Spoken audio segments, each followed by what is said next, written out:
and they're hanging their stockings, he snarled with a sneer. Tomorrow is Christmas. It's practically here. Then he growled with his Grinch fingers nervously drumming. I must find some way to stop Christmas from coming. Then he got an idea. An awful idea. The Grinch got a wonderful, awful idea.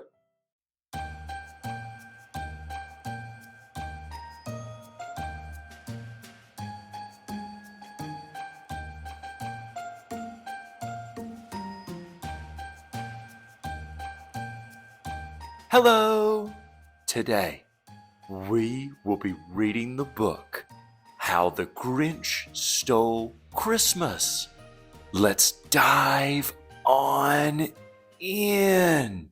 Every Who down in Whoville liked Christmas a lot. But the Grinch, who lived just north of Whoville, did not.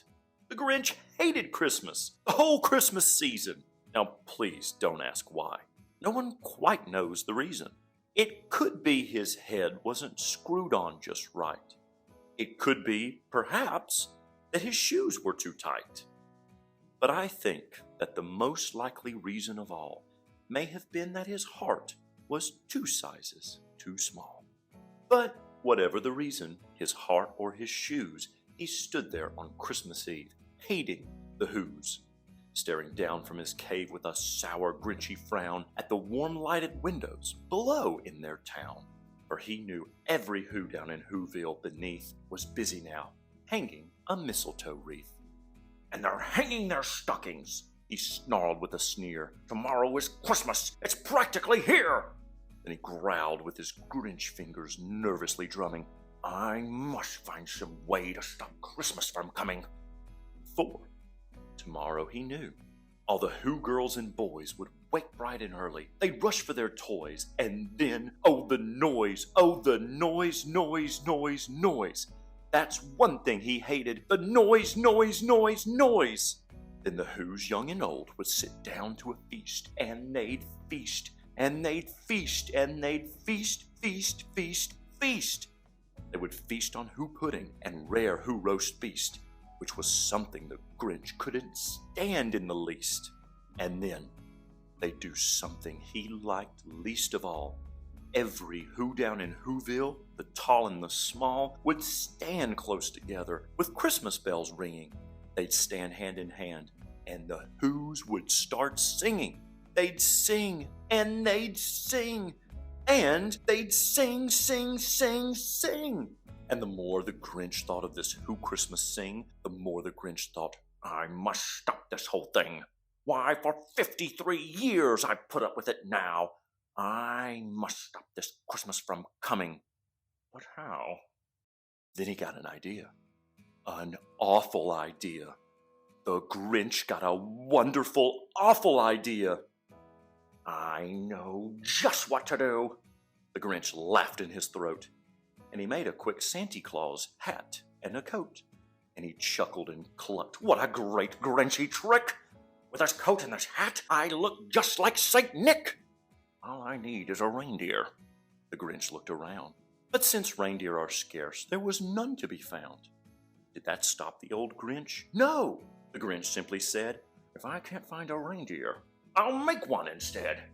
So he called his dog Max. Then he took some red thread, and he tied a big horn on the top of his head. Then he loaded some bags and some old empty sacks on a ramshackle sleigh, and he hitched up old Max. Then the Grinch said, get up!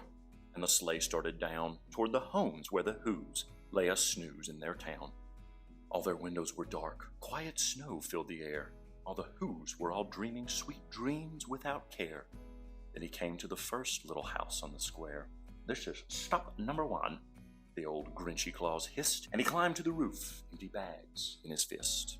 Then he slid down the chimney, a rather tight pinch, but if Santa could do it, then so could the Grinch. He got stuck only once for a moment or two, then he stuck his head out of the fireplace flue, where the little Who stockings all hung in a row. These stockings, he grinned, are the first things to go. Then he slithered and slunk with a smile most unpleasant around the whole room, and he took every present. pop guns and bicycles, roller skates, drums, checkerboards, tricycles, popcorn and plums, and he stuffed them in bags. Then the Grinch very nimbly stuffed all the bags, one by one, up the chimbley. Then he slunk to the icebox. He took the Who's feast. He took the Who pudding. He took the roast beast. He cleaned out that icebox as quick as a flash. Why, that Grinch even took their last can of Who hash. Then he stuffed all the food up the chimney with glee. And now, grinned the Grinch, I will stuff up the tree. And the Grinch grabbed the tree, and he started to shove, when he heard a small sound, like the coo of a dove. He turned around fast, and he saw a small Who, little Cindy Lou who was not more than 2. The Grinch had been caught by this tiny Who daughter, who got out of bed for a cup of cold water. She stared at the Grinch and said, Santa Claus, why? Why are you taking our Christmas tree? Why? But you know, that old Grinch was so smart and so slick. He thought up a lie, and he thought it up quick. Why, my sweet little tot, the fake Santa Claus lied.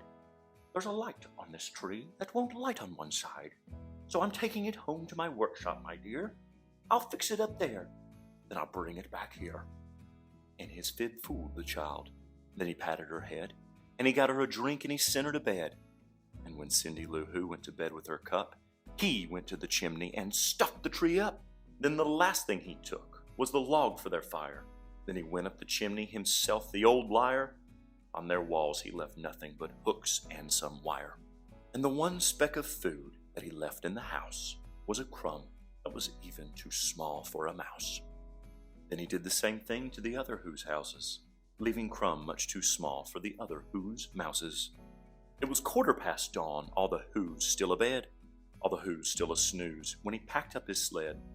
Packed it up with their presents, the ribbons, the wrappings, the tags and the tinsel, the trimmings, the trappings. 3,000 feet up the side of Mount Crumpet, he rode with his load to the tip-top to dump it. Hoo hoo to the Who's, he was Grinch-ishly humming. They're finding out now that no Christmas is coming. They're just waking up. I know just what they'll do. Their mouths will hang open a minute or two. Then the Who's down in Whoville will all cry, boo-hoo! That's a noise, grinned the Grinch, that I simply must hear. So he paused, and the Grinch put his hand to his ear. And he did hear a sound rising over the snow. It started in low, then it started to grow. But the sound wasn't sad. Why, this sound sounded merry. It couldn't be so, but it was merry, very. He stared down at Whoville. The Grinch popped his eyes. Then he shook. What he saw was a shocking surprise. Every Who down in Whoville, the tall and the small, was singing without any presents at all. He hadn't stopped Christmas from coming. It came. Somehow or other, it came just the same. And the Grinch, with his Grinch feet ice cold in the snow, stood puzzling and puzzling. How could it be so?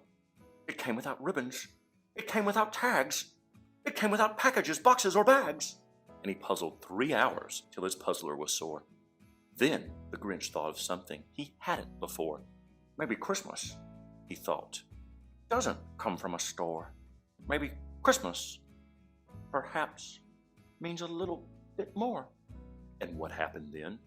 Well, in Whoville they say that the Grinch's small heart grew 3 sizes that day. And the minute his heart didn't feel quite so tight, he whizzed with his load through the bright morning light, and he brought back the toys and the food for the feast. And he himself, the Grinch, carved the roast beast. The end. Remember, reading is fun, and reading is for everyone. I'll see you soon.